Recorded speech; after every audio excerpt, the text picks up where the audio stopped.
हकीकत से तो दुनिया बेखबर है, दुनिया की रुमाइश पर नजर है।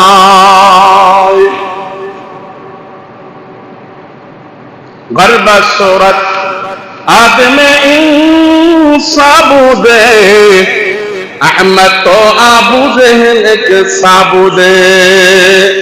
मुसलमान भाईरा আমার, আবু জেহেল মানুষ আর নবী মুহাম্মদ রাসূলুল্লাহ সাল্লাল্লাহু আলাইহি ওয়াসাল্লাম কিন্তু মানুষ।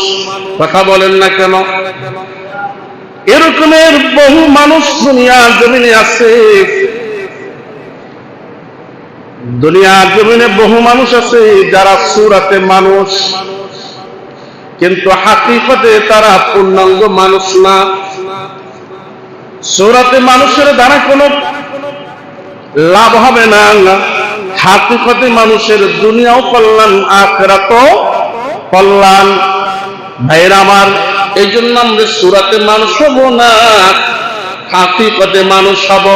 আমরা যদি সূরাতে মানুষ হই তাহলে আমাদের আচার আচরণ পশুর হার মানায়, আর যদি হাকিকতুল ইনসান হই তাহলে চেহারাটা যদিও কালো, সমাজের নিম্ন শ্রেণীর মানুষ হইল আমার আল্লাহর কাছে বড় দাবি হয়ে যায়।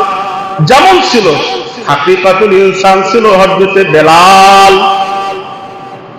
বংশগত তার কোনো মর্যাদা ছিল না, বংশগত দিক থেকে তিনি গোলামের ঘরে গোলাম, গোলামের ঘরে গোলাম। চেহারার দিক থেকে তিনি সুন্দর নয়, স্বাস্থ্যের দিক থেকে তিনি সুন্দর নয়, কিন্তু বেলাল হাকিকতে মানুষ হইতে পেরেছে বিদায় আল্লাহ তাআলা বেলালের সম্মান বাড়াই দিয়েছে। বলেন সুবহানাল্লাহ। আবু জেহেল বংশগত দিক থেকে কিন্তু সে সম্মানী, সম্মানী কি সম্মানী না? জ্ঞানের দিক থেকে সম্মানী, সকল দিক থেকে আবু জেহেল হচ্ছেন সম্মানী। কিন্তু আবু জেহেল এর নাম ছিল আবুল হাকাম, বুদ্ধির রাজা।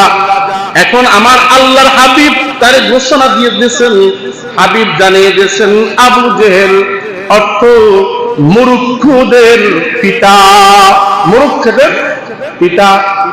বংশের দিক থেকে যদি বলা হয় তাহলে আবু জেহেল শ্রেষ্ঠ, ঠিক কিনা বলেন? কিন্তু এই চেহারার দিক থেকে আবু জেহেল শ্রেষ্ঠ, আবু লাহাব শ্রেষ্ঠ। চেহারার দিক থেকে যদি পিছিয়ে দেওয়া হয় তাহলে বেলালকে পিছিয়ে দেওয়া হবে, বংশের দিক থেকে পিছিয়ে দিলে বেলালকে পিছিয়ে দেওয়া হবে, কারণ বেলাল ছিল হাকিকাতুল ইনসান আর আবু জেহেল ছিল সূরাতুল ইনসান। এজন্য আমরা কি হব বলেন? সূরাতে মানুষ হব না হাকিকতে মানুষ হব? হাকিকতে মানুষ হব। এই জন্য হাকিকতে মানুষ বুঝাইবার জন্য আমার আল্লাহ তাআলা কুরআনুল কারীম সূরাতুল আ'রাফ আয়াত নাম্বার 179 1 8